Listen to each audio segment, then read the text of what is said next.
Bonjour à tous et bienvenue dans Les Ambassadeurs. On va découvrir ensemble Soignies et ses environs grâce à des femmes dont l'histoire personnelle et les passions sont intimement liées à ce terroir, comme Océane, ma guide aujourd'hui. C'est un endroit très bucolique, il y a des villages, des balades à faire, à pied, à vélo ou en calèche, comme en ce moment. Nous irons à la rencontre d'une châtelaine et on parlera bien évidemment de la pierre bleue qui fait la fierté de Soignies. Oh là, Vic, oh là, Vic, oh là. Alors Océane, d'où vient cette passion pour l'attelage? On a toujours eu des chevaux dans notre vie.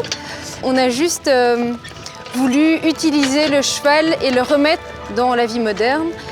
Et donc, on s'est dit, pour trouver une utilité au cheval, pour pouvoir vivre et travailler avec, qu'est-ce qu'on pourrait faire?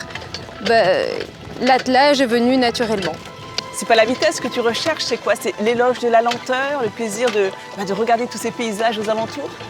C'est un peu ça, le plaisir de contempler, mais aussi de faire partie en fait du paysage. Pour toutes les personnes qu'on transporte et toutes les animations qu'on fait, c'est toujours ce qui est recherché, c'est d'être au contact de la nature.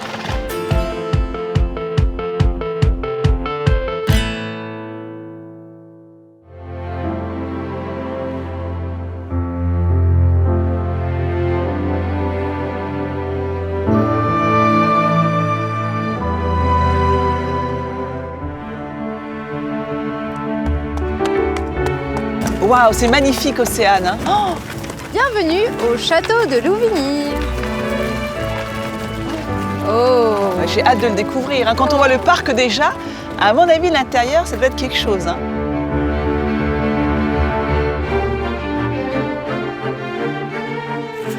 Bonjour Nathalie, sois la bienvenue à Louvigny. Oh, ravi d'être là. Il est magnifique ce château, c'est ton château. Oui, en fait non, je ne suis pas toute seule ici à t'accueillir parce que mes ancêtres sont là. Je te présente Don Rodrigue de Peralta y Cascales, qui est un homme d'armes de Maximilien Emmanuel de Bavière, et nous sommes ici depuis 1716. C'était à l'époque, voilà, on voit bien voir, un petit château fortifié avec une tour, comme tu vois ici, des canonnières, et ce petit château est dans la famille et on se le passe gentiment de génération en génération. Et d'ailleurs, les ancêtres à cette époque-là étaient Léon et Louis de Ferdinand de Mayens et Villegas que tu retrouves ici. Et est-ce que tu es sur les photos, toi? Ah bah oui, mais bien plus tard, avec mon papa, Jean-Marie de Moreau, ma maman, Bertrande, et Tante Blanc, qui m'a laissé ce château. Et je suis là, toute petite, j'ai 3 ans, quand j'arrive au château. Donc finalement, chaque génération a apporté sa pierre à l'édifice, l'a décoré, j'imagine, selon ses goûts, a changé un peu l'aspect extérieur du château. Tout à fait, mais avec beaucoup d'éclectisme. Et c'est ça qui fait le charme de Louvigny, c'est que chaque pièce a son propre style. D'ailleurs, j'en vois une là qui est magnifique. Oui? Ah bien, je t'emmène. Allons-y, oui. C'est marrant de trouver une salle de billard comme ça, aussi proche de l'entrée. Ah oui, mais c'est une pièce très importante et très masculine, parce qu'à l'époque, on avait des longues soirées devant soi, et les messieurs se rendaient ici pour jouer au billard. D'ailleurs, tu vois, c'est un billard américain qui faisait leur bonheur. C'est incroyable tous ces jeux que vous avez ici, là. Ah voilà, alors ça c'est absolument incroyable, c'est des anciens lotos, le loto des fables de La Fontaine, qui permettait en fait de s'éduquer. Les enfants, dès le plus jeune âge, en fait, apprenaient à travers les jeux et la géographie, avec des puzzles de géographie, avec les fables de La Fontaine, les jeux de stratégie qu'on connaît très bien, même le steeplechase, les petits chevaux de course qui suscitaient le bonheur de toute la famille.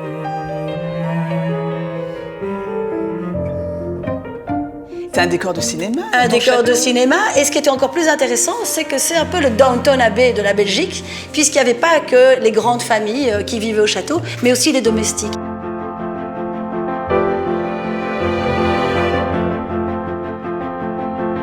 Et avec nostalgie, je recrée donc des dîners style Downton Abbey, tu vois, où on a encore la petite soubrette qui arrive, qui réétiquette le linge de famille, qui apporte le thé. Comme dans la série, c'est-à-dire que les cuisines sont en sous-sol. Oui. Donc en bas, ça s'affaire, et pendant ce temps-là... Eh bien, on reçoit à l'étage. Voilà, on reçoit, voilà. Je regarde de plus près Oui, ces jeux, parce que vraiment, là... Voilà. Nous sommes ici, alors tu vois, dans le grand escalier. avec les trophées de chasse. Oui, tout à fait. Et surtout, une pièce tout à fait étonnante, tu vois, qui est ce grand tableau, un souvenir de voyage qui vraiment évoque des beaux paysages qu'on a vus quand on partait à l'époque. Et si tu observes bien, tu vois une petite église dans le lointain et surtout une église avec un clocher tout à fait particulier. Un petit renfoncement dans la toile. Là. Oui, tout à fait. Ça cache un mécanisme tout à fait fantastique. Il s'agit en fait d'un tableau musical. Voilà, avec un tambour qui se déplace latéralement et qui joue 3 fois 2 airs d'opéra.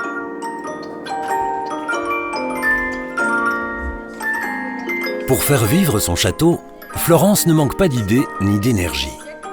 Elle a régulièrement recours à des artisans hautement qualifiés qui mettent leur savoir-faire au service de ce temple de la Belle Époque.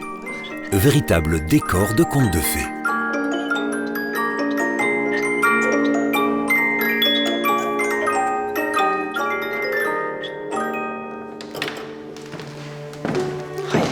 Beau volume ici aussi. Voilà, la chambre au perroquet, la chambre dans laquelle je dormais quand j'étais petite. Et puis je suis une amoureuse des perroquets qui s'envolent la nuit et qui me font rêver.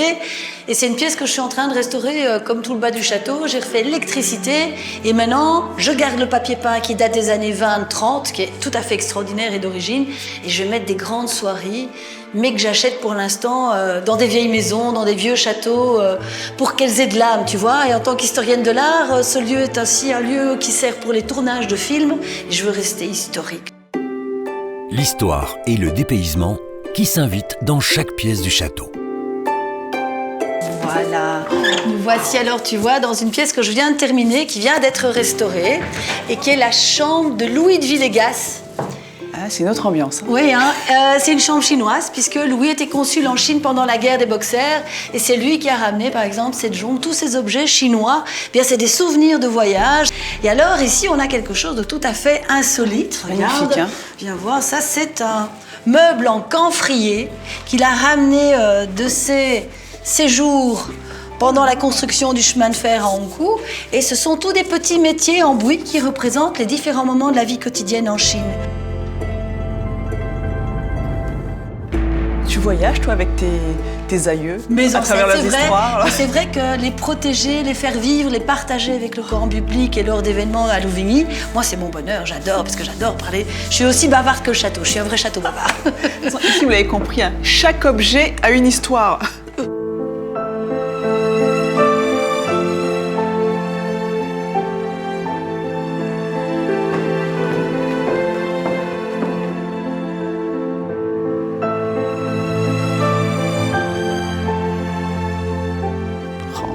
Un bon petit café, j'ai de la chance. Merci beaucoup. Merci. Bah, merci encore, Florence. Hein, mais j'ai quand même beaucoup de routes. C'est Je vais vrai. pas tarder à y aller. Beaucoup de rencontres encore à faire. On va notamment parler de la pierre bleue que tu connais bien. Oh, j'adore la pierre bleue, c'est le symbole de Soigny, donc avec une femme assez extraordinaire à sa tête. Hein. 5e génération. Oui. Incroyable. qu'on va Julie raconter. Abraham. Exactement. Je l'adore. Et j'espère que la prochaine fois, je parle sous témoin, que vous faites une soirée Downton Abbey, vous penserez à moi. Et bien sûr, jamais sans toi. La prochaine, je te défie, tu viens.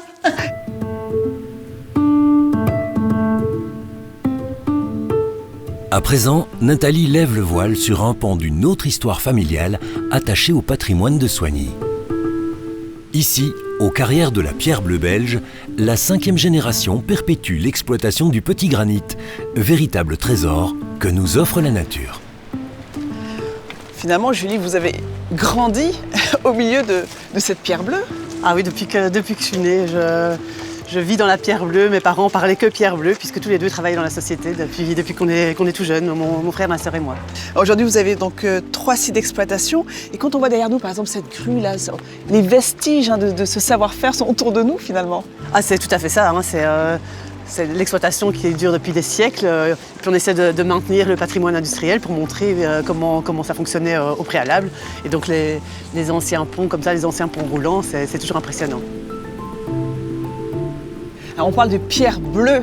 C'est dû à ces petits reflets, là, on les voit bien, hein, c'est une sorte de bleu-gris, c'est ça? Tout à fait. Et alors quand elle est mouillée, c'est encore plus visible.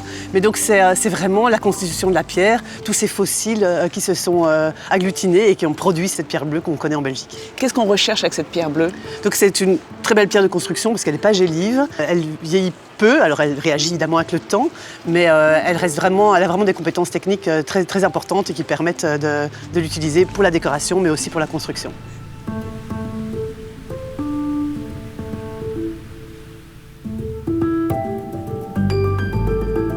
Vu d'ici, c'est hyper impressionnant, Julie. Ah, c'est clair, on est vraiment tout petit par rapport à la pierre bleue, par rapport à la carrière. Oui, on a l'impression que c'est des jouets. Alors, et puis on voit tout ce balai, il y a les camions, il y a toutes ces machines pour extraire la pierre bleue. Alors comment ça se passe concrètement? On utilise des outils pour scier, donc il n'y a pas d'explosif qui est utilisé dans notre activité, c'est vraiment on scie la pierre pour pouvoir l'extraire. C'est un métier qui a fortement évolué, hein. Ah tout à fait, on l'exploite depuis le XVIIe siècle, là où c'était juste la force humaine et les chevaux. À la fin du XIXe siècle, l'électricité est arrivée, donc ça a été un grand changement. Et alors, le siècle dernier, c'est vraiment l'invention de chargeurs sur pneus qui permettent alors de sortir les blocs de la carrière, peu importe là où ils sont. Mais au niveau de la gestion d'une carrière, on n'imagine pas à quel point c'est complexe, hein. Parce que j'imagine que vous devez prendre en compte la biodiversité. Là, on est sous le niveau de la mer, donc c'est quand même de nombreuses réflexions, hein. C'est clair qu'il faut exploiter la carrière de manière rationnelle, en respectant et les riverains et la nature, les animaux, et donc s'assurer qu'on maintienne la biodiversité. Et alors un grand challenge, c'est travailler avec l'eau qui arrive naturellement dans la carrière, qu'il faut pomper pour pouvoir exploiter la pierre.